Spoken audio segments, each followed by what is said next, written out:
शैव धर्म की बौद्ध धर्म तो कौशल हो गया तो होना था शैव धर्म लाइन कर के थोड़ा सा। तो आज हम लोग को कैसे पढ़ना है शैव धर्म। अब जो नहीं डालते उनका गलती है। शैव धर्म, वैष्णव धर्म और इस्लाम धर्म लोग का तीन आज होमवर्क है। तो भगवान शिव के पूजा करने वाले को क्या कहते थे? शैव। क्या कहते हैं? शैव। और उससे संबंधित धर्म को कहते हैं शैव धर्म। क्या कहते हैं? शैव। भगवान की शिव की पूजा करने वाले को शैव और इससे संबंधित धर्म को शैव धर्म कहते हैं। शिवलिंग का सबसे पहला बार पूजा का प्रमाण मिलता है हड़प्पा सभ्यता से। शिवलिंग जो थे भगवान के जो शिवलिंग होता है उसकी पूजा का प्रमाण सबसे पहले मिलता है हड़प्पा सभ्यता से। कहाँ से? हड़प्पा सभ्यता से। और ऋग्वेद में शिव को कहा जाता है रुद्र। ऋग्वेद में शिव को क्या कहता है? रुद्र के नाम से उल्लेख है।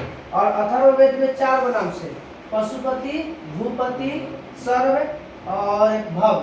भव, सर्व, भूपति और पशुपति कहा जाता है। अथर्ववेद में क्या कहा जाता है? 4 नाम से जानते हैं। क्या नाम से? 4। भव, सर्व, पशुपति और भूपति कहते हैं। लिंग पूजा का स्पष्ट प्रमाण किस पुराण में मिलता है? तो मत्स्य पुराण में। किस पुराण में? लिंग पूजा का स्पष्ट प्रमाण माने लिखा हुआ प्रमाणित प्रमाण अगर कहीं पर मिलता है तो मिलता है मत्स्य पुराण में। अब रुद्र की पत्नी के रूप में किसे जाना जाता है? पार्वती को जाना जाता है।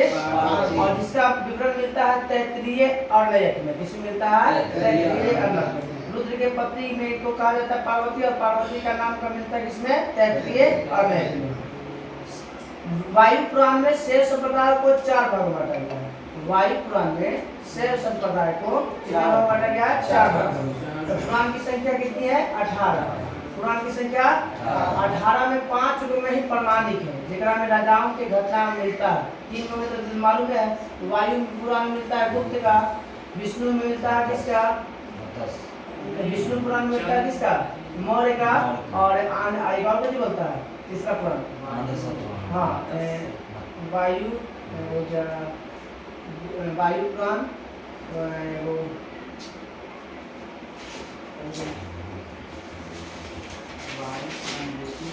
वायु पुराण, विष्णु पुराण है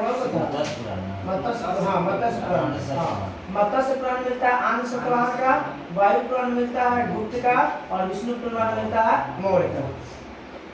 तो प्रमाणिक पुराण की संख्या 5। प्रमाणिक पुराण की संख्या 5। इसी तरह से वायु पुराण में कितने शैव पुराण की चर्चा है? तो 4। शैव धर्म की चर्चा है 4 भाग बांटा गया। पहला पाशुपत संप्रदाय। कौन सा?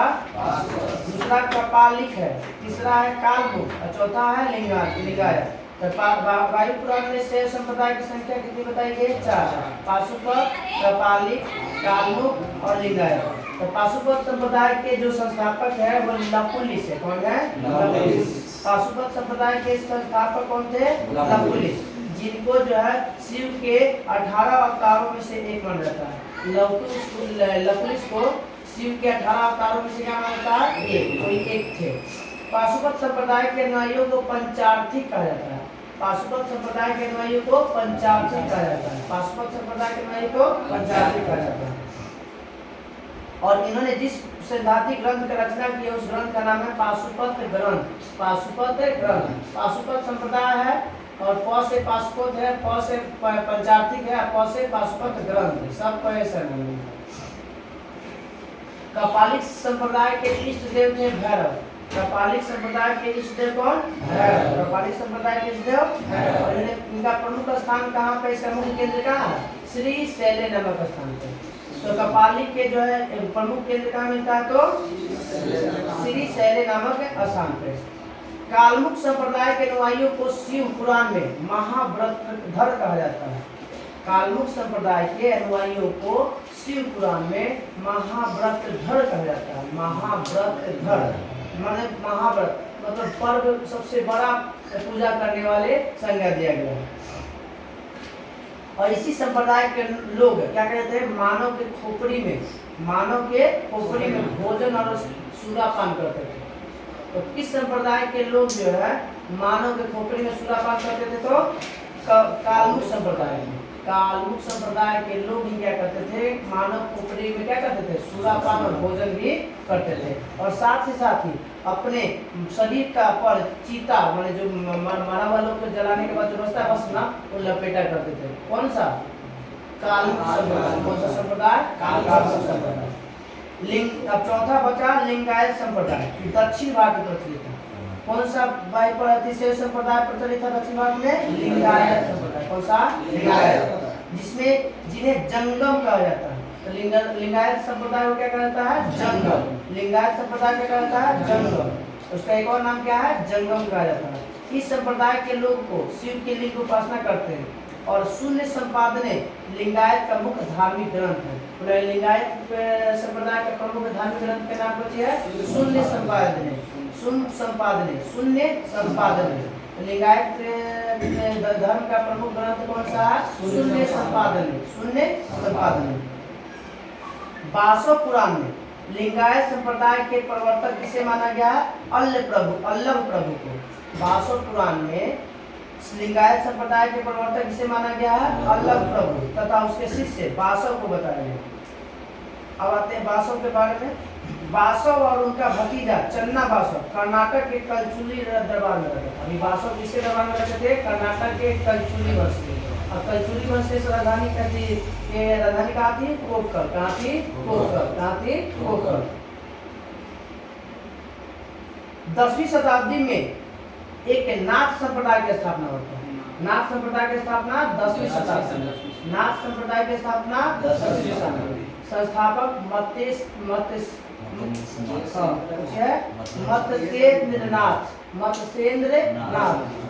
नाथ संप्रदाय के मत्स्येंद्र नाथ कब हुआ था? 10वीं शताब्दी में इसका नाथ संप्रदाय की स्थापना हुआ था। इसका प्रचार प्रसार कौन थे? बाबा गोरखनाथ। इसके नाथ संप्रदाय के प्रचारक कौन थे? बाबा गोरखनाथ हुआ था। और गोरखनाथ ने वन व्यवसाय तथा ब्राह्मण के विशेषाधिकारों की आलोचना की है। मैंने वर्ण मतलब होता है रंग, जाति के आधार पर क्या विरोध किए थे? क्या कहते हैं? विरोध किए थे। और ब्राह्मणों का विशेष कर भी, ब्राह्मण को भी वो वैल्यू नहीं देते थे। उनके द्वारा प्रतिपादित सिद्धांत को तंत्र कहा गया। क्या कहा गया? उनके जो सिद्धांत जो दिए सिद्धांत, उस सिद्धांत को क्या कहता है? तंत्र। क्या कहता है? तंत्र। क्या कहता है? तंत्र। जो ये गोरखनाथ जो थे, जो सिद्धांत दिए उसे क्या कहा गया? तंत्र। क्या कहा गया? तंत्र। और इसकी सदस्यता बिना जाति के भेदभाव के लिए सबके खुला था। कोई भी जाति आगे में पूजा कर सकता है और क्या कर सकता है? उसमें शामिल हो सकता है, सदस्य बन सकता है। भारत में ऐसे अभी एक बाइकम आंदोलन था, जिगरा में ऐसा था ना कि मंदिर से रोड के से संबंधित था, आदमी को 32 फीट दूरी रहना पड़ता था। जो छोट जाति के लोग रहते थे ना, उसको 32 फीट दूरी बना के रखना रहता था बड़ जाति और छोट जाति के बीच में। इसलिए वो रोड से गुजर नहीं सकता है मंदिर के सामने से। हाँ, और घिना आप मंदिर से आप सामने से गुजर नहीं सकते, 32 फीट या दायरा में नहीं आ सकते आप। और हम मान लीजिए ब्राह्मण है, क्षत्रिय है, आप कुछ है, और छोट जाति के साथ हमारा से दूरी में 32 फीट से दूरी होना चाहिए, नजदीक नहीं होना चाहिए। छुआछूती सब था, ऐसा भी हमारे देश में। हमारी गोरखनाथ ऐसा कोई अथी नहीं था, इनमें कोई भी आके कर सकता है, जा सकता है, सब मिल सकता है। दक्षिण भारत में शैव धर्म को मानने वाले राजवंश के कुछ नाम है। पहला है चालुक्य, राष्ट्रकूट, पल्लव और चोल। ये सब क्या थे?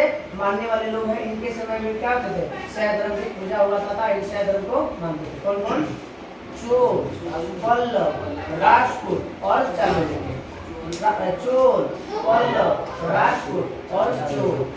चोल चालुक्य, याद रखिए, चोल चालुक्य पल्लव राष्ट्रकूट। चोल चालुक्य पल्लव राष्ट्रकूट क्या था? किस धर्म को मानते थे? शैव धर्म। किस धर्म को? पल्लव काल में शैव धर्म का प्रचार प्रसार नैनारों द्वारा किया गया है। पल्लव के समय शैव धर्म का प्रचार किसने किया है? नैनार। नैनार मतलब जिसकी संख्या ज्यादा। आप किसकी संख्या ज्यादा? शिव के। तो नैनार किसकी पूजा कर रहे हैं? शिव की। और इसकी संख्या 63। कितना? 63। और अलवार किसको मानते थे? विष्णु को। अलवार किसकी पूजा करते थे? विष्णु को। और इनकी संख्या कितनी थी? 12। पशुपतिनाथ की मंदिर, ऐसे पशुपतिनाथ तो उसकी चर्चा तो हड़प्पा सभ्यता के समय था, जिसमें 4 गो अथी के मिलता है जानवर के चिन्ह, हाथी, गेंडा, चीता, भैंसा। हाथी, गेंडा, चीता, भैंसा। हाँ, हाथी, गेंडा, चीता। और पशुपतिनाथ की मंदिर एगो है नेपाल में। कहाँ पे है? नेपाल। पशुपतिनाथ की मंदिर कहाँ है? नेपाल। नेपाल की राजधानी काठमांडू से 3 किलोमीटर के दूरी पर है, बागमती नदी किनारे। तो बोलेगा कि नेपाल में जो पशुपतिनाथ की मंदिर है वो किस नदी किनारे है? बागमती नदी के किनारे कौन सा मंदिर है? पशुपतिनाथ की मंदिर। जगह का नाम है देवपाटन, गांव का नाम है। जो पशुपतिनाथ की मंदिर है ना यहाँ पे नेपाल में, उस गांव का नाम क्या है? देवपाटन। का नाम है देवपाटन। और ये देवपाटन किस नदी किनारे है? तो बागमती के नदी के किनारे है। नेपाल जानबे करते हैं कि धर्मनिरपेक्ष राष्ट्र है। यहाँ पे 80% क्या है? हिंदू है, 80%। और इसको 1900 में विश्व में कब शामिल किया गया था पशुपतिनाथ मंदिर को? 1907 सांस्कृतिक विश्व विरासत स्थल में, तो 1979 में। 1979। और मदर टेरेसा को कब मिला था नोबेल पुरस्कार? 1979 में। मदर टेरेसा को नोबेल पुरस्कार मिला है 1979 में। 1979 मदर टेरेसा को नोबेल पुरस्कार। और इंदिरा गांधी को लगता है 1980 में भारत में मिला है ना? भारत में लगता है कि मदर टेरेसा को कब मिला है? 1980 में।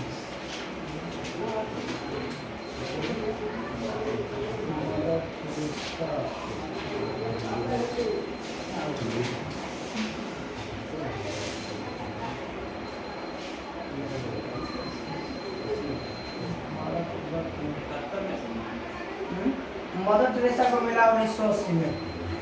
मदर 1979 में याद रखिए कि नोबेल पुरस्कार मिला है। और अगले साल भारत के भारत का सबसे बड़ा कोची सर्वोच्च सम्मान, भारत का सर्वोच्च सम्मान। ऐसे विश्व का सबसे सर्वोच्च सम्मान मदर टेरेसा का 1979 में, और 80 में भारत का भारत रत्न। ऐसे साथ साथ है 1979 में नोबेल पुरस्कार, 1980 में भारत। कहाँ से आए थे? अल्बानिया में उनका जन्म हुआ था। एलोरा के प्रसिद्ध मंदिर कैलाश मंदिर। एलोरा के 2 मंदिर, एगो एलोरा के कैलाश मंदिर है जो कौन बनाया था? किस कैलाश मंदिर का निर्माण राजपूत ने करवाया था? कृष्ण प्रथम। कौन करवाया था? कांची का कैलाश मंदिर है, ये कौन बनवाया था? नरसिंहदेव प्रथम। नरसिंहदेव ने बनाया था। नरसिंहदेव। एलोरा के कैलाश मंदिर का निर्माण किसके द्वारा? राजपूत के द्वारा। राजपूत में कौन? कृष्ण प्रथम के द्वारा। एलोरा के प्रसिद्ध मंदिर के निर्माण राजपूतों के द्वारा। राजपूत वंश का नाम है, उसके शासक का नाम था कृष्ण प्रथम। कौन था? कृष्ण प्रथम। चोल शासक राजराज प्रथम ने मंदिर का निर्माण करवाया था, जिसका नाम था राज सिद्धेश्वर या विदेश्वर के मंदिर। राजेश्वर के मंदिर या विदेश्वर के मंदिर से भी नाम जाते हैं। राजेश्वर के मंदिर को क्या कहते हैं? विदेश्वर के मंदिर से नाम जाते हैं। उनको क्या था?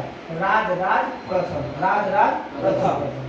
कुषाण वंश की मुद्राओं पर मिलता है शिव और नंदी की मुद्रा मिलता है।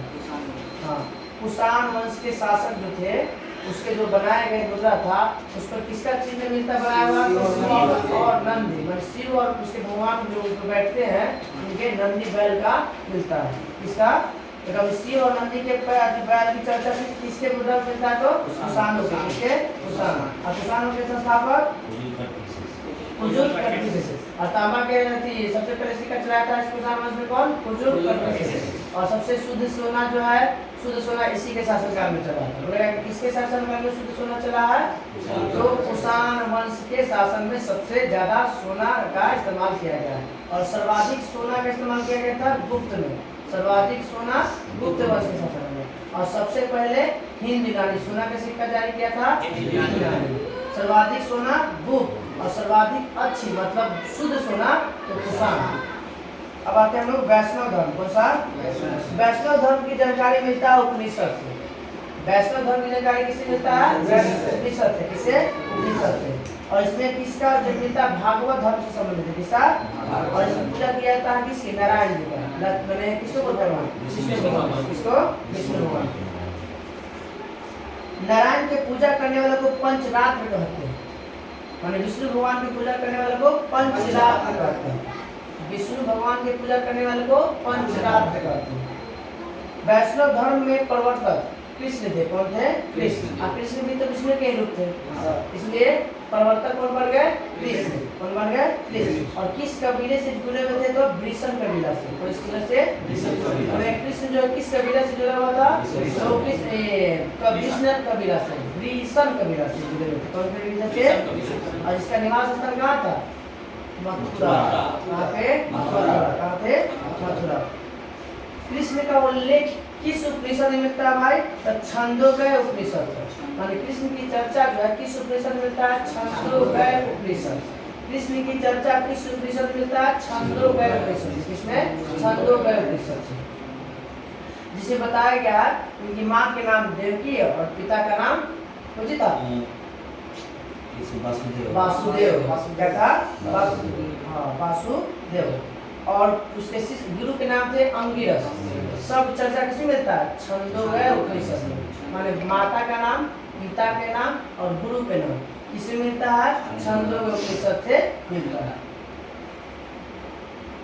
कि वासुदेव कृष्ण का सबसे प्रारंभिक अभिलेख का उल्लेख मिलता है। सबसे पहली बार किसमें मिलता है? तो बेसनगर उल्लेख, बेसनगर अभिलेख। किसमें? बेसनगर। कृष्ण के सबसे प्रारंभिक इतिहास के बारे में चर्चा किसमें मिलता है? बेसनगर अभिलेख में। किसमें? बेसनगर अभिलेख में। विष्णु के कितने अवतार हुए? 10 अवतार। विष्णु के 10 अवतार। और 10 अवतार में कौन कौन है? मत्स्य, कुम्र, वराह, नीसी, वामन, परशुराम, राम, बलराम, बुद्ध एवं कल्कि। सबसे लास्ट में 10वां जो है कल्कि है। तो याद रखिएगा, मत्स्य मछली के रूप में लिए थे। दूसरा कुम्र,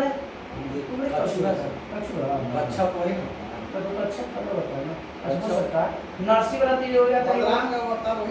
बलराम मतलब तो बलराम भी उनके रहता है। वही लिए तो बड़ा के होता है विष्णु। बड़ा वाला तो सुपर वाला जो लोग क्या करते हैं? समुद्र में निकाल के लेके आते हैं। पिछवा को अपने लकवा को उठा के जाते हैं ना, खेती आते हैं धुआं हो गया।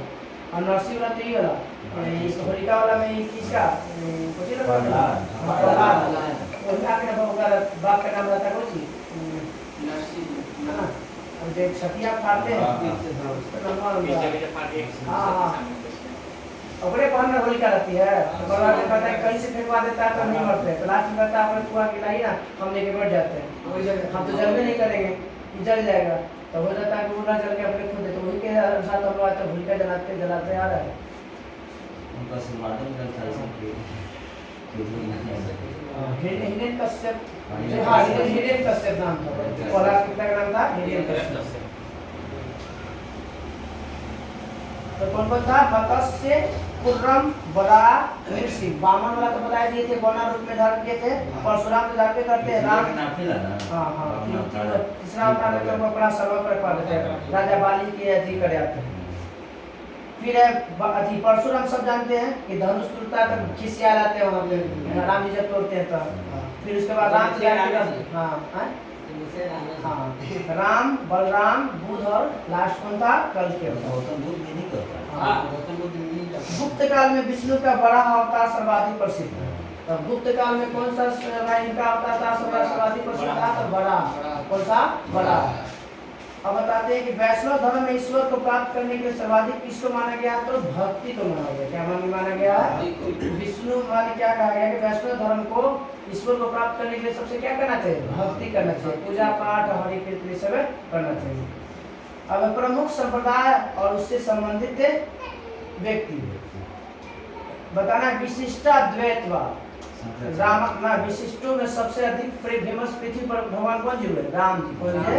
राम जी। सब लोग राम राज की चर्चा करता है। तो विशिष्ट से याद रखिएगा, विशिष्ट लोग कौन थे? तो राम जी थे। तो विशिष्टावाद के जनक कौन? रामानुजाचार्य। विशिष्टाद्वैतवाद के जनक रामानुजाचार्य। विशिष्टाद्वैतवाद के जनक। विशिष्ट ऐसे भी जानते कि कृष्ण से भी इनको ज्यादा माना गया है राम जी को। क्योंकि कहता है सब लोग मान करता है कि राम राज्य हो जाएगा तो सब अच्छा हो जाएगा। हाँ, तो विशिष्टाद्वैतवाद के जनक है रामानुजाचार्य। द्वैतवाद के आनंदी तीर्थ। द्वैतवाद के आनंदी तीर्थ सब चीज द्वैतवाद के आनंदी तीर्थ थे। द्वैतवाद के जनक है आनंदी तीर्थ। हाँ, और शुद्ध वल्लभाचार्य, शुद्धा द्वैतवाद के वल्लभाचार्य, शुद्धा द्वैतवाद के वल्लभाचार्य, शुद्धा द्वैतवाद के वल्लभाचार्य, द्वैता द्वैतवाद के निम्बकाचार्य, द्वैता द्वैतवाद के निम्बकाचार्य, द्वैता द्वैतवाद के निम्बकाचार्य, द्वैता द्वैतवाद के निम्बकाचार्य। तो विशिष्टा द्वैतवाद के रामानुजाचार्य, विशिष्टा द्वैतवाद के रामानुजाचार्य, द्वैतवाद के आनंदी तीर्थ, द्वैतवाद के आनंदी तीर्थ, उसके बाद शुद्ध द्वैतवाद के वल्लभाचार्य, शुद्धा द्वैतवाद के वल्लभाचार्य, और लास्ट में बचा द्वैता द्वैतवाद के निम्बकाचार्य, द्वैता द्वैतवाद के निम्बकाचार्य। वो अद्वैतवाद के अद्वैतवाद के संस्थापक है शंकराचार्य, अद्वैतवाद के संस्थापक है शंकराचार्य। अद्वैतवाद, हाँ बोलिएगा, अद्वैतवाद के संस्थापक है शंकराचार्य। उसके बाद विशिष्टा द्वैतवाद के संस्थापक रामानुजाचार्य, उसके बाद द्वैतवाद के संस्थापक आनंदी तीर्थ, द्वैतवाद के संस्थापक आनंदी तीर्थ, शुद्ध द्वैतवाद के वल्लभाचार्य, शुद्ध द्वैतवाद के वल्लभाचार्य, द्वैता द्वैतवाद के निम्बकाचार्य, द्वैता द्वैतवाद के निम्बकाचार्य। अब एक और भी एक कुछ है, तो बरकरी संप्रदाय के संस्थापक नामदेव, बरकरी संप्रदाय के संस्थापक है नामदेव, बरकरी संप्रदाय के संस्थापक है नामदेव। फिर है श्री वैष्णव संप्रदाय के संस्थापक रामानुजाचार्य, श्री वैष्णव संप्रदाय के संस्थापक है रामानुजाचार्य। विष्णु के रूप ही धर्म के कहते हैं, राम कृष्ण सरस्वती। वैष्णव संप्रदाय के संस्थापक है रामानुजाचार्य, और इनके द्वारा लिखा पुस्तक का नाम है ब्रह्मसूत्र। पुस्तक का क्या नाम है? ब्रह्मसूत्र। ब्रह्मसूत्र की रचना किसने किया था? रामानुजाचार्य। ब्रह्मसूत्र के रचनाकार रामानुजाचार्य। फिर दास बोध की रचना रामदास, दास बोध की रचना रामदास, दास बोध की रचना रामदास, दास बोध की रचना रामदास। फिर है अध्यात्म रामायण, अध्यात्म रामायण के है रामानंद, अध्यात्म रामायण के रामानंद। तो परमार्थ संप्रदाय के संस्थापक रामदास, परमार्थ संप्रदाय के संस्थापक रामदास। राम भक्त रामानंद थे, राम भक्त कौन थे? रामानंद। रामदास शिवाजी के, शिवाजी के दो गुरु हुए उनके, एगो आध्यात्मिक गुरु थे, हाँ, एगो राजनीतिक गुरु थे। तो ये अध्यात्म रामदास आध्यात्मिक गुरु थे, और जो पूर्ण देव थे वो राजनीतिक गुरु थे। अभी कहाँ के सभी ब्राह्मण का हिस्ट्री में क्या उसमें रामदास का चर्चा था ना? वो रामदास की चर्चा तो महाराष्ट्र के थी, संत के बारे में बना हुआ था। ज्ञानेश्वर, एकनाथ, तुकाराम, रामदास, लाइन से याद रखना। अंकुरवाट का मंदिर तो किसने बनवाया था? राजा सूर्य वर्मा द्वितीय। अंकुरवाट का मंदिर राजा सूर्य वर्मा द्वितीय ने बनवाया था। किस शताब्दी में? तो 12वीं शताब्दी। किस शताब्दी में बनाया था? 12वीं शताब्दी में। और किस भगवान की मूर्ति यहाँ मिलता है? तो विष्णु के। किसमें? विष्णु। कहाँ पे है? कंबोडिया में। कहाँ पे है? अंकुरवाट का मंदिर कहाँ पे? कंबोडिया। 10.5 मीटर, सॉरी 10.5 फीट मूर्ति ऊंचाई है। कितना फीट है? 10.5 फीट। तो बोलेगा कि अंकुरवाट मंदिर में जो विष्णु भगवान का मूर्ति वो कितना फीट ऊंची है? तो 10.5 फीट। बनाया था किसने? तो सूर्य वर्मा द्वितीय, सूर्य वर्मा द्वितीय। अब हम लोग आते हैं इस्लाम धर्म। इस्लाम धर्म के संस्थापक हजरत मोहम्मद। इस्लाम धर्म के संस्थापक हजरत मोहम्मद। 570 में इनका जन्म होता है, 570 ईस्वी में। कहाँ पे? मक्का में। तो हजरत मोहम्मद का जन्म 570 में कहाँ पे? मक्का। मक्का कहाँ पड़ता है? सऊदी अरब। मक्का कहाँ पड़ता है? सऊदी अरब। हाँ। इनके पिता का नाम अब्दुल्ला, हजरत मोहम्मद के पिता का नाम अब्दुल्ला और माता का नाम अमीना। अब्दुल्ला और अमीना, अब्दुल्ला पिता, अमीना माता। अब्दुल्ला पिता और अमीना माता था। इनका लालन पालन उसके चाचा किए थे। इसका मतलब है कि मर गए होंगे। इसका मतलब लालन पालन चाचा करने का मतलब क्या है? मर गए बचपन में। नाम था चाचा का नाम था अबू तालिब। क्या नाम था चाचा का नाम? अबू तालिब। और लुबू तालिब। हजरत मोहम्मद साहब को 610 में ज्ञान की प्राप्ति होती है। क्या प्राप्ति है? 610। और बौद्ध को भी ज्ञान की प्राप्ति होती है, बुद्ध भगवान के भी, और जैन को भी। इस्लाम में किसका? हजरत मोहम्मद कब 610 में। गुफा का नाम था हीरा नामक गुफा। कौन सी गुफा में? हीरा नामक। तो हजरत मोहम्मद को हीरा नामक गुफा मक्का के पास था। मक्का के पास नाम हीरा नामक क्या था? गुफा था। उसी गुफा में हजरत मोहम्मद को क्या होता है? ज्ञान की प्राप्ति होती है। उसके बाद हाँ 610 में 622 में हिजरी संवत की शुरुआत होती है। 622 में हाँ। और यह किसका हिजरी संवत क्या था? तो मक्का से मदीना यात्रा कर रहे थे। मक्का से मदीना यात्रा को हिजरी संवत के नाम से जानते हैं, जो 24 सितंबर 622 ईस्वी को हुआ था। 24 सितंबर 622 24 सितंबर 1932 में कुछ हुआ था, तो पूना पैक्ट हुआ था। 24 सितंबर 1932 को हुआ था Poona pact. B R Ambedkar और गांधी जी के बीच। किसके लिए? ये जो जातिगत जो हुआ था बंटवारा था ना, तो मांग किए थे बी आर अम्बेडकर के हम लोग को आरक्षण की व्यवस्था, तो उसी के लिए हुआ था पूना पैक्ट। वो खेला था कौन था?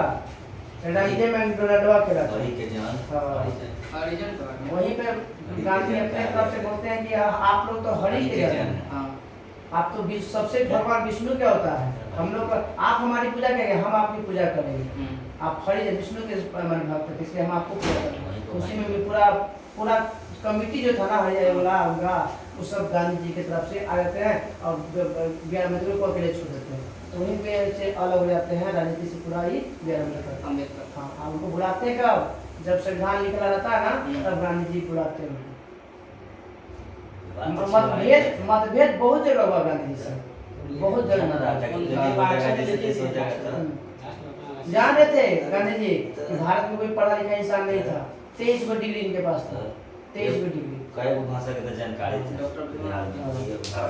भाषा के उनके पास जानकारी थी। चलिए आगे थे। इनकी शादी होता है 25 साल की उम्र में, वो विधवा से, नाम था खादीजा। हजरत मोहम्मद की शादी होता है विधवा लड़की से, नाम था खादीजा। उम्र में कितनी थी? 25 साल। कितनी थी? 25 साल। क्या रहा है? 25 साल। 25 साल। उनकी पुत्री का नाम था फातिमा और दामाद का नाम था अली। हजरत मोहम्मद की पुत्री का नाम फातिमा और दामाद का नाम अली। देवदूत जिब्रियल ने पैगंबर मोहम्मद साहब को कुरान अरबी भाषा में दिया था, संप्रेषित करके, मतलब लिख के। किस भाषा में? अरबी भाषा में। कौन दिया था? गैब्रियल दिया था। कौन दिया था? इंग्लिश में भी याद रखिए, हिंदी में रखिएगा तो जिब्रियल बोलेगा, इसलिए गैब्रियल याद रखिए। गैब्रियल कौन दिया था भाई फारसी में? कुरान कौन दिया था फारसी में? तो गैब्रियल दिया था, लिख के, बदल के। हाँ, कुरान इस्लाम धर्म का पवित्र ग्रंथ होता है। हम लोग जानते हैं कि हम लोग का हिंदू का है कुरान और मुस्लिमों का है कुरान। हिंदू मुसलमानों का है कुरान और हम लोग का है कुरान और मुस्लिमों का है कुरान। इसमें बताता है कि अभी भाषा में था, और इसमें कहता है कि 114 वो अध्याय बता हुआ है। 114 अध्याय कुरान जो है, कुरान वो कितने अध्याय बता हुआ है? 114। और संविधान पर बहस भी होता है 114। संविधान में बहस भी होता है 114। तो अध्याय कितना बटा हुआ था? 114 में। और हमारा संविधान पर बहस भी हुआ 114 में। इसमें श्लोक मिलता है 6360। तो कुरान में हमारे ग्रंथ में पद की संख्या कितनी है? 6360। 6300 किलोमीटर लगभग लंबाई है नील नदी की। 6300 किलोमीटर में से कुछ ज्यादा है, उसकी कितनी किसी लंबाई है? नील नदी, जो विश्व का सबसे लंबा है, विश्व का सबसे लंबा नदी है। कहा कि पैगंबर मोहम्मद ने कुरान की शिक्षाओं का उपदेश दिया, मतलब कुरान पढ़े और कुरान पढ़ के उसी को क्या किए? उपदेश दिए, मतलब जहाँ तहाँ बताते चले आ रहे हैं। हजरत मोहम्मद की मृत्यु जाती है हिजरी संवत के 10 साल बाद, कितने में? 632 में। 610 में ज्ञान की प्राप्ति, 622 में हिजरी संवत की शुरुआत और 632 में मर जाती है। क्या कहते हैं? मर जाती है। 570 में जन्म हुआ था। मदीना में इनको दफनाया जाता है। कहाँ पे? मदीना में। कहाँ दफनाया जाता है? मदीना में। कहाँ पे? सऊदी अरब में। कहाँ पे? सऊदी अरब। इनके मरने के बाद मुस्लिम दो समुदाय में बट गया, एक तरफ शिया और एक तरफ सुन्नी। सुन्नी सुनने में विश्वास करता था, सुन्नी सुनने में विश्वास करता था, और शिया जो था वो कुछ कारण हो रहा है, क्या सुन्नी बढ़ते कारण वर्चस्व अब कोई कोचिंग टूटता है या कोई घर टूटता है या कोई राज्य टूटता है या कोई पार्टी टूटता है तो वर्चस्व के कारण। अब यही पे ग्रुप टूटेगा ना तो हो सकता है कि इनमें कोई क्या सोचेगा कि हम अपना वर्चस्व चला गया यहाँ पे अलग, इसलिए टूटा भागा था ना, मनीष लेके भागा ना, क्या हुआ वर्चस्व, मतलब उसको लगा कि हम उसको क्या कर रहे हैं, तो मनीष नहीं कोई और मनीष था, तो उसको लगा कि हम उसको नीचा दिखा रहे हैं, उसको माने ठेस पहुंचा, तो यही हो गया वर्चस्व की लड़ाई के लेकर धर्म में भी बढ़ा था। तो इनके मरने के बाद दो भाई, जब मतभेद हो गया, मत अब नहीं मिला तो ही गया मतभेद, मतलब 595 मतलब एक शादी वाला सर कितना 595 साल 25 साल की उम्र में दिया था, 70 तो अब आते सुन्नी उन्हें कहते जो सुनने में विश्वास करते, सुनने के कौन जो पैगंबर साहब को उपदेश देता, जो उपदेश देते थे वही ना, उन्हीं की बात तो सुनेगा। सुनना पैगंबर के मोहम्मद साहब के कथनों और कार्य पर चढ़ जाता है। तो पैगंबर के जो बोलते थे उसमें उसके जो धर्म से संबंधित लोग क्या गया सुन्नी किसमें विश्वास रखता था, सुन्नी, और शिया जो था ना वो रहता था अली के शिक्षा पे, जो इनके दामाद था ना अली, वो जो शिक्षा दिया था उसको कहते हैं शिया, क्या कहते हैं, उसके मानने वाले धर्म को क्या कहते हैं शिया, क्या कहते हैं शिया। अब अली 661 ईस्वी में हत्या कर दिया था, अली के हत्या, दामाद जो थे इनका पैगंबर मोहम्मद का, उनकी हत्या कब किया जाता है 661 और अली के पुत्र था हुसैन, इसकी भी हत्या 19 साल बाद, बाप के मरला के 19 साल बाद 680 ईस्वी में। अली की मृत्यु 661 ईस्वी में और 680 में हुसैन की मृत्यु। हुसैन के पिता अली, अली के ससुर हजरत मोहम्मद साहब। पैगंबर साहब के उत्तराधिकारी को खलीफा कहा जाता है। पैगंबर साहब के उत्तराधिकारी जो बनेगा उसको किस नाम जानते हैं, खलीफा। और खलीफा पद कब तक रहा था, 1924 तक रहा था। खलीफा पद कब तक रहा था, 1924। खलीफा पद कब समाप्त कर दिया गया, 1924। और सब दिल्ली खलीफा पद का वैधानिक स्वीकृति प्राप्त करने वाला पहला दिल्ली सल्तनत का शासक कौन था, इल्तुतमिश। 1229 में उसको मिलता है वैधानिक स्वीकृति मिलता है राजा को, खलीफा पद का, बगदाद के खलीफा इसको वैधानिक स्वीकृति देता है 1229 में, किसको, इल्तुतमिश को।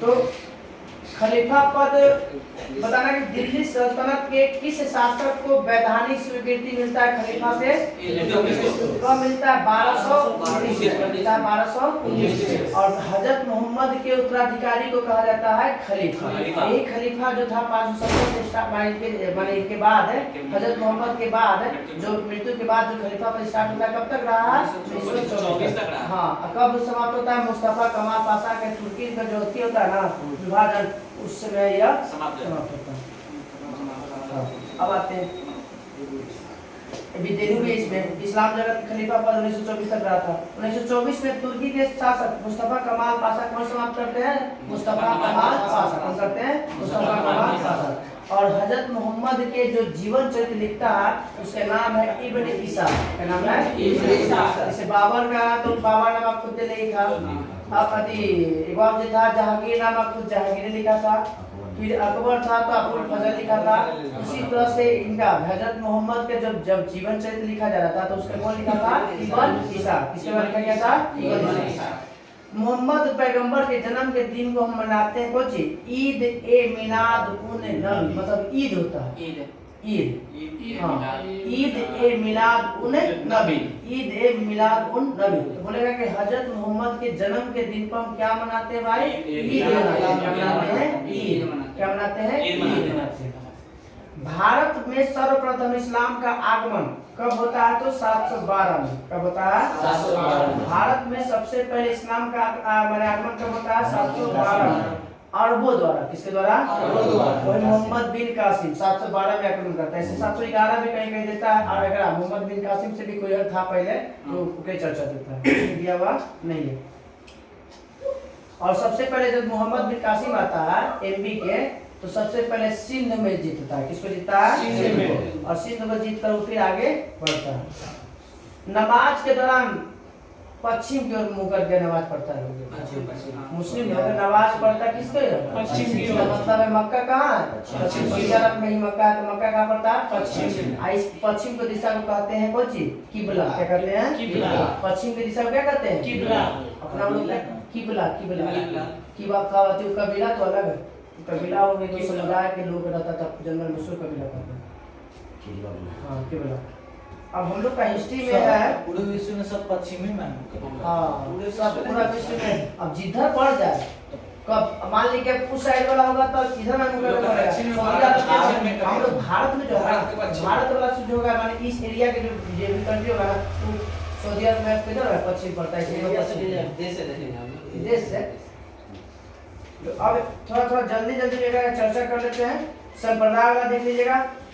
अद्वैतवाद के संस्थापक शंकराचार्य, अद्वैतवाद के संस्थापक शंकराचार्य, विशिष्टाद्वैतवाद के रामानुजाचार्य, विशिष्टाद्वैतवाद के संस्थापक रामानुजाचार्य, द्वैतवाद के आनंदी तीर्थ, द्वैतवाद के आनंदी तीर्थ, शुद्ध के द्वैतवाद के वल्लभाचार्य, शुद्ध द्वैतवाद के वल्लभाचार्य, और लास्ट में द्वैताद्वैतवाद के निम्बकाचार्य, द्वैताद्वैतवाद के निम्बकाचार्य।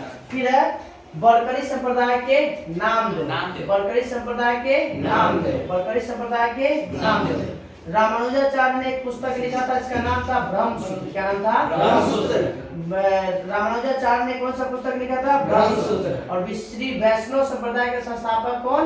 रामानुजाचार्य, क्योंकि विष्णु का ही रूप थे इसलिए रामानुजाचार्य। रुद्र संप्रदाय के संस्थापक कौन थे? तो अच्छा संप्रदाय को छूटा था इधर। वैष्णव संप्रदाय का संबंध था रामानुजाचार्य से, ब्रह्म संप्रदाय का संबंध है आनंदी तीर्थ से, रुद्र संप्रदाय का संबंध है वल्लभाचार्य से, और सनक संप्रदाय का संबंध है निम्बकाचार्य से। सनक संप्रदाय निम्बकाचार्य, रुद्र संप्रदाय वल्लभाचार्य, ब्रह्म संप्रदाय आनंदी तीर्थ, और वैष्णव संप्रदाय रामानुजाचार्य। वैष्णव संप्रदाय रामानुजाचार्य, ब्रह्म संप्रदाय आनंदी तीर्थ, रुद्र संप्रदाय वल्लभाचार्य, सनक संप्रदाय निम्बकाचार्य। अब अंकोर वाट का मंदिर किसने बनवाया था? सूर्यवर्मा द्वितीय। कितना फीट ऊंचा बनती है? तो 5.5 फीट। किस भगवान की? विष्णु भगवान। कहाँ पे पड़ता है? कंबोडिया में। कंबोडिया की राजधानी कहाँ है? कंबोडिया की राजधानी नाम पे। कहाँ पे? नाम पे। कहाँ पे? नाम पे। नाम पे याद रखें। नाम पे। कृष्ण की चर्चा किस उपनिषद से? छंदोपनिषद। कृष्ण की चर्चा छंदोपनिषद। इसी में किसके? माता का नाम, गुरु के नाम और पिता के नाम चर्चा मिलता है। और पहला प्रारंभिक मिलता है वेशनगर से। कहाँ मिलता है? वेशनगर स्तंभ से। कहाँ मिलता है? विष्णु के 10 अवतार में चर्चा में कितने पुराण में बताया गया है? मत्स्य पुराण में मिलता है। विष्णु के 10 अवतार का उल्लेख है मत्स्य पुराण में। विष्णु के 10 अवतार का उल्लेख है मत्स्य पुराण में। सबसे प्रमाणित पुराणों की संख्या 5। प्रमाणित पुराणों की संख्या 5। अब 5 गो में 3 गो तो राजा, 5 में राजा मिलता है, तो 2 गो की चर्चा नहीं, 3 गो क्या है? वायु पुराण में गुप्त से, मत्स्य पुराण में आर्य सत्तान से, और विष्णु पुराण में चंद्रमौर्य पुराण से। आजीवक संप्रदाय के मखली गोसाल। आजीवक संप्रदाय के संस्थापक मखली गोसाल। आजीवक संप्रदाय के संस्थापक मखली गोसाल। घोर अक्रियावादी के पूरन कश्यप। घोर अक्रियावादी के पूरन कश्यप। घोर अक्रियावादी के पूरन कश्यप। यदृच्छावाद अजीत। यदृच्छावाद के संस्थापक अजीत। अदृच्छावाद के संस्थापक अजीत। यदृच्छावाद के संस्थापक अजीत। भौतिकवादी के याद रखना है कच्चायन। क्या नाम है? कच्चायन। भौतिकवादी के संप्रदाय के कच्चायन। और अनिश्चयवादी के वेठली पुत्र। वेठली पुत्र। वेठली पुत्र। वेठली पुत्र। पशुपतिनाथ के मंदिर किस नदी किनारे? बागमती। पशुपतिनाथ के मंदिर बागमती। कहाँ पे? जगह का नाम क्या है? देवपाटन। कहाँ पे? नेपाल के देवपाटन। नेपाल के देवपाटन। नैनार की संख्या 63। नैनार की संख्या 63। और अलवार की संख्या 12। नैनार की संख्या 63। नैनार शिव से, अलवार विष्णु से। देनार शिव से, अलवार विष्णु से। कौन सा संप्रदाय या तो खोपड़ी में सूरापान करता था? कालमुख संप्रदाय। कौन सा? कालमुख संप्रदाय। कौन सा? कालमुख संप्रदाय। क्या करता था लोग? सूरापान करता था खोपड़ी में और अपने शरीर में क्या लगाता था? भस्म लगाता था, भस्म लगाता था। पहले हम लोग को याद रखिएगा, ईसाई धर्म, पारसी धर्म, मगर, सिकंदर और मौर्य भी खत्म कर दीजिए, ज्यादा नहीं है। तो याद रखिएगा, कल हम लोग का हिस्ट्री में होमवर्क रह गया ईसाई से लेके कहाँ तक? मौर्य सम्राट तक। ईसाई से लेके मौर्य सम्राट तक। एक दिन में आगे करते हो खत्म कर देते।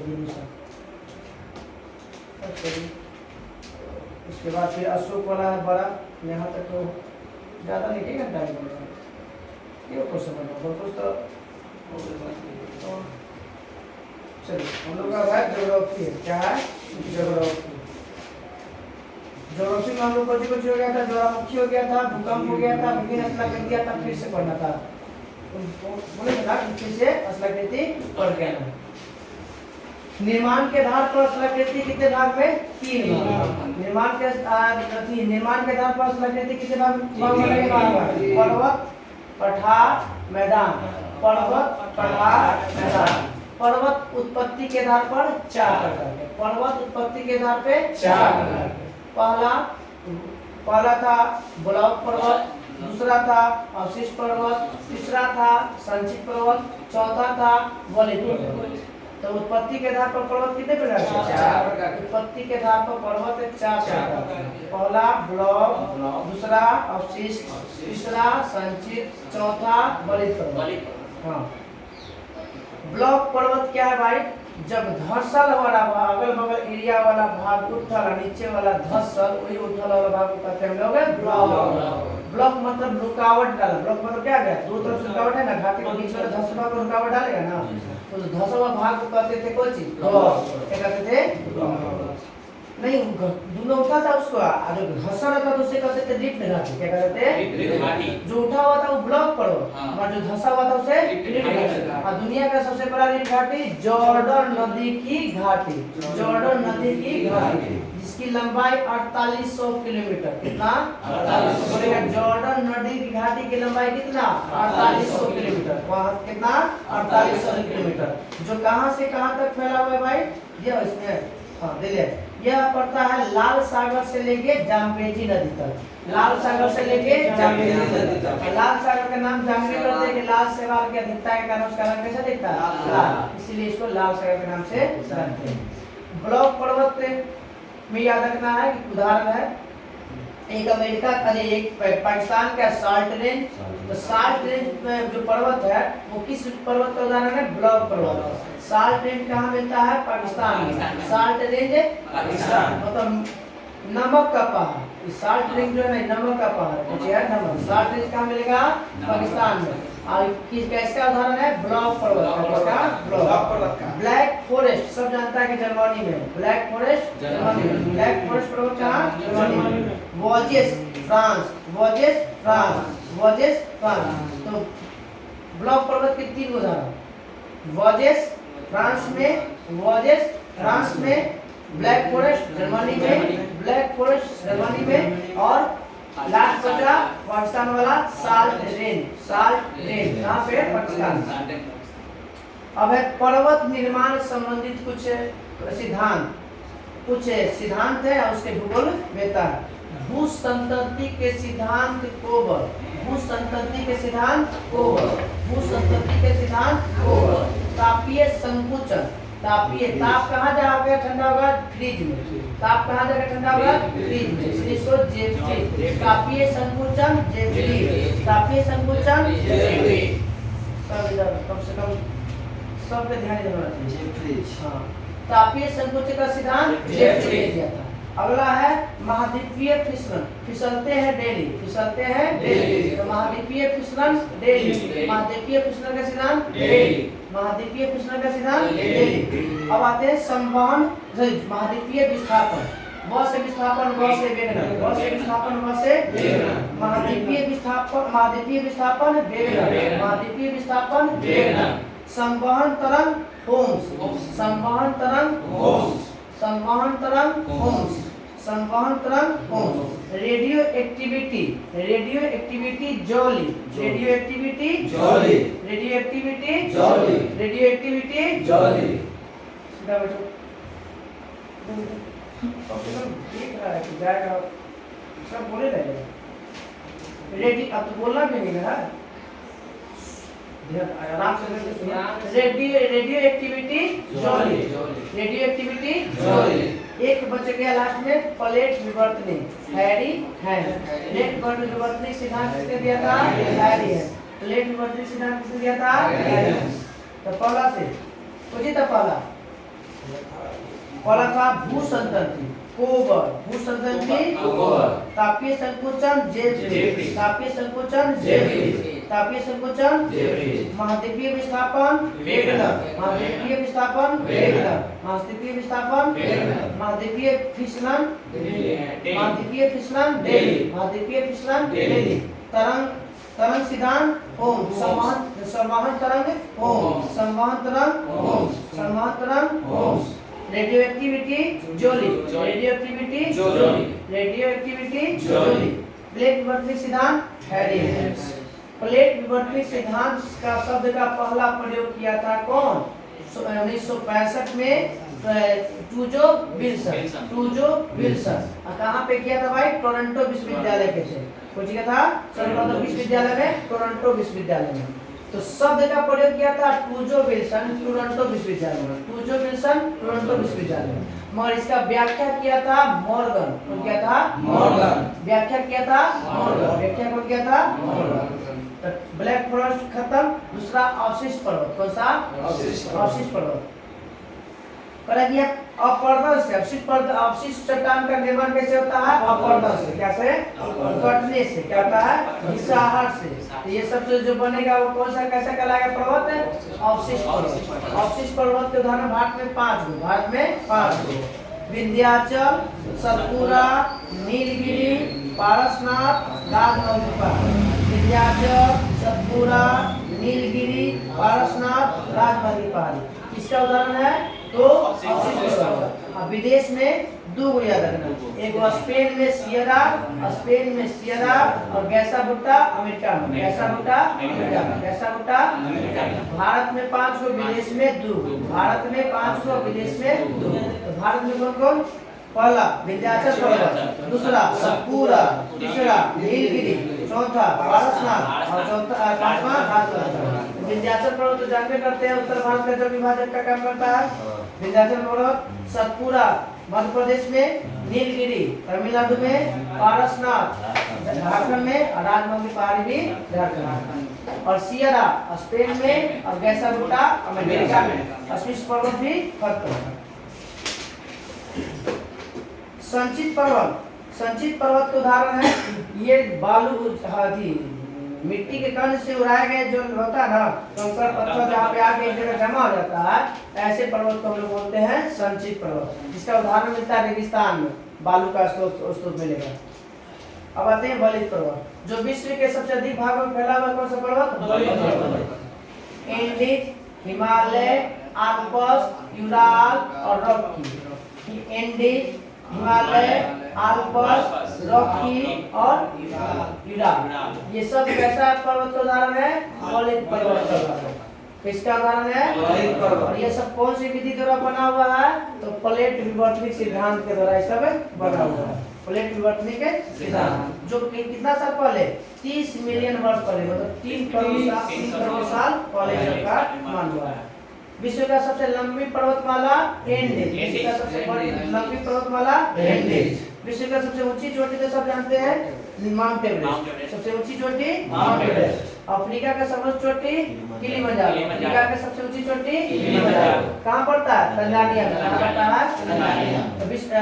अफ्रीका का सबसे ऊंची चोटी का नाम किलिमंजारो। किस देश में? तंजानिया में। कहाँ पे? तंजानिया में। उसके बाद यूरोप में कौन पड़ता है? एल्ब्रुस। यूरोप का सबसे सर्वोच्च शिखर एल्ब्रुस। यूरोप का सबसे सर्वोच्च शिखर एल्ब्रुस। उत्तरी अमेरिका के रॉकी। उत्तरी अमेरिका के रॉकी। उत्तरी अमेरिका के रॉकी। अभी बताना है कि जो हम लोग हिमालय का निर्माण हुआ है किस सिद्धांत से हुआ, तो plate tectonic, plate tectonic, plate जहाँ पहले आज हिमालय है वहाँ पहले क्या था, 33 सागर था। क्या था? एक तरफ यूरोप के अंगारा लैंड वाला एक यूरोपियन प्लेट दोनों आपस में टकराता है तो वही 33 सागर का मलबा क्या होता है, ऊपर उठता है, वही जब सूख जाता है तो क्या होता है, हिमालय का निर्माण होता है। भारत का सबसे प्राचीनतम पर्वत अरावली, भारत का सबसे प्राचीनतम पर्वत अरावली, भारत का सबसे प्राचीनतम पर्वत अरावली। अरावली की सबसे ऊंची चोटी को क्या कहते हैं, गुरु शिखर। क्या कहते हैं, गुरु शिखर। अरावली की सबसे ऊंची चोटी गुरु शिखर जिसकी लंबाई 1722 मीटर में है, 1722 मीटर। तो बोलेगा कि यह गुरु शिखर की लंबाई कितनी है, 1722 मीटर। किसका है ऊंची चोटी, अरावली। और सबसे प्राचीनतम बोलेगा तो अरावली, सबसे नवीनतम बोलेगा तो हिमालय। सबसे नवीनतम बोलेगा तो हिमालय, प्राचीनतम अरावली और नवीनतम हिमालय। और हिमालय का सबसे नवीनतम भाग शिवालिक, हिमालय का सबसे नवीनतम भाग शिवालिक। वही शिवालिक का पार्ट जो मिलता है अंडमान निकोबार में जो डूब गया ना, वो शिवालिक का पार्ट है, जो बीचवा में गैप हो जाता है जहाँ पे नीचे जो यहाँ पे म्यांमार में है ना, वही डूबा रहता है, फिर मिलता है कौन सी, अंडमान निकोबार से, तो सब किसका पार्ट है, शिवालिक का पार्ट है। अब है पठार। क्या है, पठार। पठार धरातल से 300 से 500 मीटर से ऊंचे स्थान को क्या कहते हैं हम लोग, पठार। और उससे कम वाला को मैदान, उससे कम वाला को मैदान। और पठार की ऊंचाई 500 से 900 के आसपास में रहता है, 500 से ऊपर, 300 से ऊपर लेके 900 तक ले रहता है, तो उसे क्या कहते हैं हम लोग, पठार। और अगर 1000 से ऊपर आ गया तो पर्वत, आ गया पर्वत। तो विश्व का सबसे ऊंचा पठार, विश्व का सबसे ऊंचा पठार कौन, तिब्बत का पठार, तिब्बत का पठार सबसे ऊंचा पठार, तिब्बत का पठार। और बोलेगा विश्व का छत किसे कहते हैं, पामीर का पठार। विश्व का छत कहेंगे तो तिब्बत के पठार की ऊंचाई 16,000 फीट। कितना, 16,000। कितना, 16,000। बोलिविया का पठार, ब से बोलिविया, ब से 12,000, ब से बोलिविया और ब से 12,000। उसके बाद है 7800 है कोलंबिया का पठार, कोलंबिया का पठार की ऊंचाई 7800, कोलंबिया के पठार की ऊंचाई 7800। Tibet 16,000, Bolivia 12,000, Colombia 7800। कितना, 7800 फीट। पठार को 5 भाग में बांटा गया। कितने भाग में, 5 भाग। पर्वतमाला के बीच में मिला तो उसके अंतर पर्वत पथीय पठार बोलते हैं। दूसरा, हाँ, और पर्वत पथीय पठार, पर्वत और मैदान के बीच में उठे समतल भाग को क्या बोलते हैं, पर्वत पथीय पठार बोलते हैं। महाद्वीपीय पठार क्या कहते हैं भाई, जब पृथ्वी का भीतरी जो मैग्मा होता है, जब उठ के ऊपर जो उठ के जब आकार बनता है, उसे बोलते हैं कौन सी, महाद्वीपीय पठार बोलते हैं। और ऐसे पठारों में मिलता है दक्षिण का पठार, जो हम लोग का जो मिला हुआ है आस पास वाला। अब आते हैं हम लोग मैदान।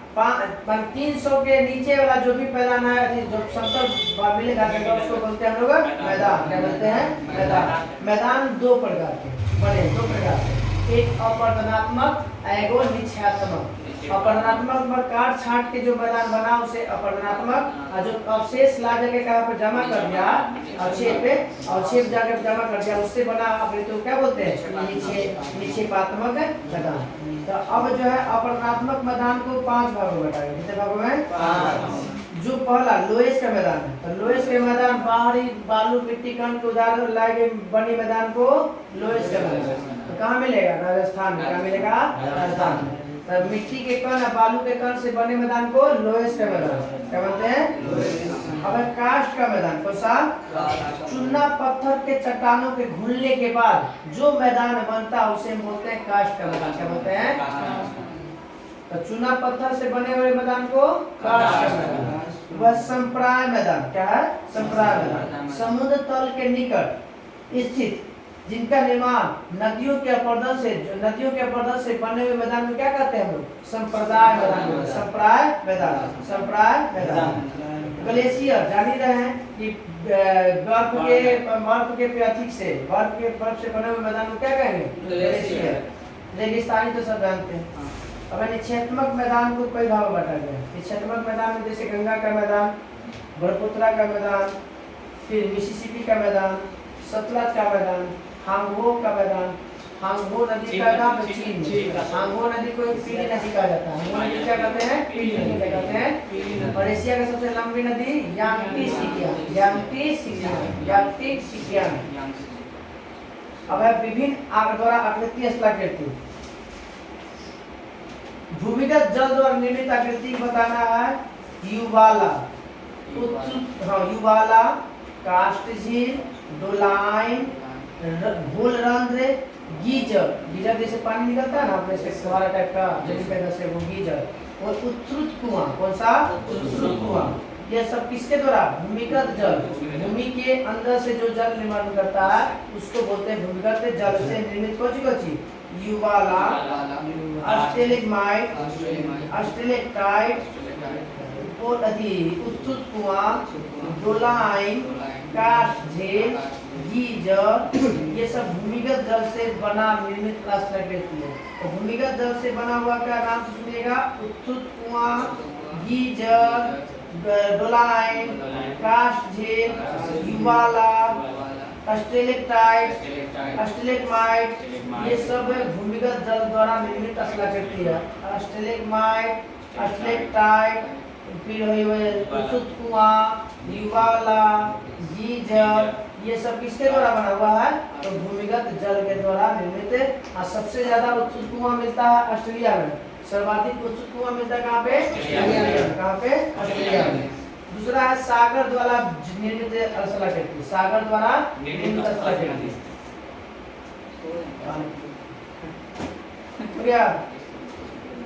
सागरिया वाला याद रखिएगा।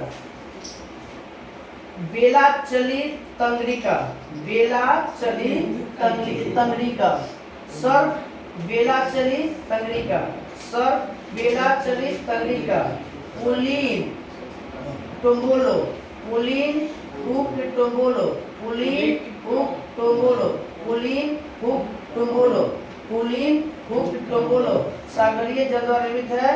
सर्फ है बेलाचली तंगरिका, सर्फ अलग है, बेलाचली अलग है, तंगरिका अलग है। ये सब किसके द्वारा निर्मित स्थलाकृति है सागर द्वारा। सर्फ बेलाचली तंगरिका, सर्फ बेलाचली तंगरिका, सर्फ बेलाचली तंगरिका, ये किसके चार को इधर और फिर चार को नीचे है पुलिन हुक लुक टम्बोलो, पुलिन हुक लुक टम्बोलो, पुलिन हुक लुक टम्बोलो, ये आठों के आठों किसके द्वारा सागरीय जल द्वारा निर्मित स्थलाकृति है। बेलाचली सर्फ बेलाचली तंगरिका, सर्फ बेलाचली तंगरिका, नीचे चार और है पुलिन हुक लुक टम्बोलो, पुलिन हुक लुक टम्बोलो, पुलिन हुक लुक टम्बोलो, ये सब किसके द्वारा सागरीय द्वारा। हिमनद द्वारा, हिमनद द्वारा होता है कि एम केसकर, drumlin, fjord, nunatak, fjord, drumlin, nunatak, fjord, drumlin, nunatak, fjord, drumlin, nunatak, fjord, drumlin, nunatak, एम केसकर। हाँ, ये सब किसके द्वारा हिमनद द्वारा, किसके द्वारा हिमनद द्वारा, किसके द्वारा हिमनद द्वारा। उसके बाद चार को क्या होते हैं सार्क, ट्रान, हॉर्न और एट, सर्क, tor, horn, horn, cirque, tor, horn, cirque, tor, horn, cirque, tor, horn, ये सब किसके द्वारा हिमनद द्वारा, किसके द्वारा हिमनद द्वारा। Cirque, tor, horn, cirque, tor, horn. उसके बाद फ्योर्ड, उसके बाद फ्योर्ड, ड्रमलिन, एम केसकर, नुनाटर, ड्रमलिन, फ्योर्ड, एम केसकर, नुनाटर, फ्योर्ड, ड्रमलिन, एम केसकर और नुनाटर, फ्योर्ड, ड्रमलिन, एम केसकर, नुनाटर, फ्योर्ड, ड्रमलिन, एम केसकर, नुनाटर, किसके द्वारा हिमनद द्वारा, किसके द्वारा हिमनद द्वारा। चार को ऊपर में क्या था cirque, tor, horn, cirque, tor, horn, ये किसके द्वारा हिमनद द्वारा। तो शुरू से बोलेंगे cirque, tor, horn, cirque, tor, horn, fjord, drumlin, एम केसकर, नुनाटर, नुनाटर, एम केसकर, drumlin, fjord, cirque, horn, tor, ये किसके द्वारा हिमनद द्वारा। अब आते हैं पवन द्वारा निर्मित।